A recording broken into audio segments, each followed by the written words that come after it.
Assalamualaikum warahmatullahi wabarakatuh. Saya Fatanali Salma Jalsanawati dari kelas HKIP.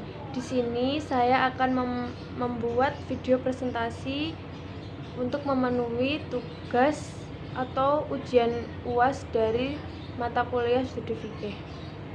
Di sini saya akan mengambil judul yaitu fikih munakahat. Fikih munakahat adalah sekumpulan peraturan atau hukum yang mengatur segala yang berkaitan dengan hubungan dalam keluarga. Cakupan fikih munakahat yang pertama yaitu pernikahan. Pernikahan adalah akad yang menghalalkan antara laki-laki dan perempuan dengan akad menikahkan atau mengawinkan. Hukum pernikahan yaitu sunnah, mubah atau boleh, wajib, makruh, dan haram. Rukun dan syarat pernikahan yang pertama yaitu calon suami, yang kedua calon istri, yang ketiga ijab qabul, yang keempat wali, yang kelima yaitu 2 orang saksi. Yang kedua yaitu meminang. Meminang adalah permintaan atau ajakan dari laki-laki kepada perempuan atau sebaliknya untuk menikah. Yang ketiga adalah mahram nikah. Dalam ajaran Islam ada ketentuan hukum bahwa tidak setiap pasangan laki-laki dan perempuan boleh dan sah melangsungkan pernikahan. Banyak di antara pasangan laki-laki dan perempuan karena sebab-sebab tertentu mereka haram menjalin pernikahan.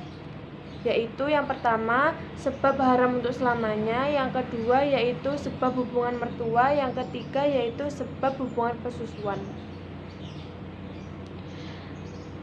Yang keempat yaitu wali dalam pernikahan.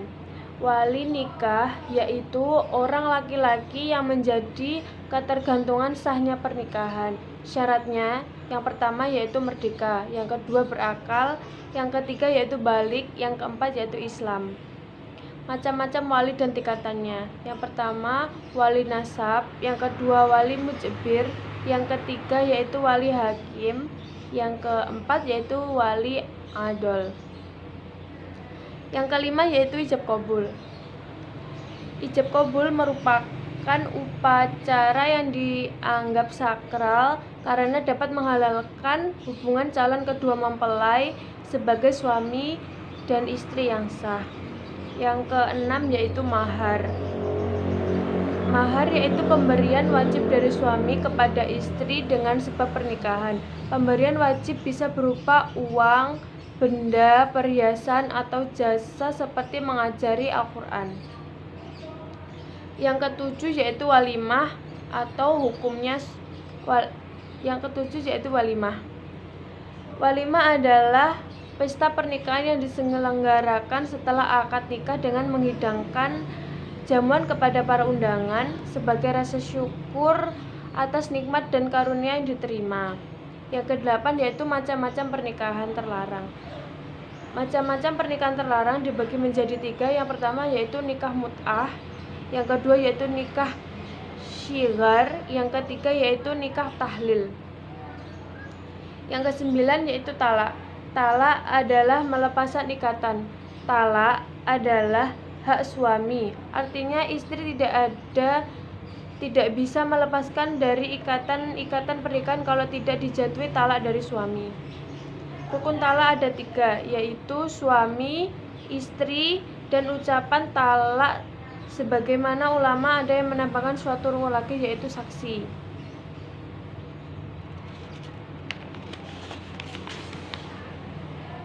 Ucapan talak. Ucapan talak dibagi menjadi 3. Yang pertama yaitu talak dengan ucapan, talak dengan tulisan, dan talak dengan syarat. Talak dengan syarat ini biasanya berlaku bagi pasangan yang bisu, mempunyai kekurangan ya seperti bisu. Macam-macam talak dibagi menjadi 4. Yang pertama dari segi jumlah. Dari segi jumlah itu dibagi menjadi 3. Talak 1, talak 2, dan talak 3. Yang kedua yaitu dari segi keadaan istri dibagi menjadi 3, yaitu talak sunnah, talak bid'ah, talak bukan sunnah, dan talak bukan bid'ah. Yang ketiga yaitu dari segi kebolehan rujuk kembali terbagi menjadi 2, Yang pertama yaitu talak raj'i, talak zuhro. Yang kedua yaitu dari segi cara menjatuhkannya. Yang pertama yaitu talak ghairu mu'allaq. Yang kedua yaitu talak mu'allaq. Yang ke-10 ada iddah, yaitu masa menunggu tidak boleh kawin yang diwajibkan kepada perempuan yang dicerai oleh suaminya dan ia sudah dicampuri, atau perempuan yang meninggal oleh suaminya, baik sudah dicampuri atau belum. Yang ke-11 ada rujuk, adalah kembali kepada ikatan pernikahan dari raj'i yang dilakukan masa iddah dengan cara-cara tertentu. Pada asalnya hukum rujuk adalah jaiz, tetapi ada beberapa pertimbangan. Yang pertama yaitu haram. Akan haram apabila pihak istri dirugikan. Yang kedua yaitu makruh. Akan makruh apabila meneruskan perceraian lebih bermanfaat bagi keduanya dibandingkan rujuk. Yang ketiga yaitu sunnah. Akan sunnah apabila bila meneruskan pernikahan lebih menguntungkan daripada perceraian. Yang keempat yaitu wajib, khusus bagi laki-laki yang beristri lebih dari satu jika salah seorang ditalak sebelum giliran disempurnakan. Yang ke-12 ada khulu, berarti menceraikan istri dengan ditebus oleh pihak istri, karena khulu sering disebut dengan talak tebus. Yang ke-13 ada fasak, artinya batalnya ikatan pernikahan antara suami dan istri akibat sebab-sebab.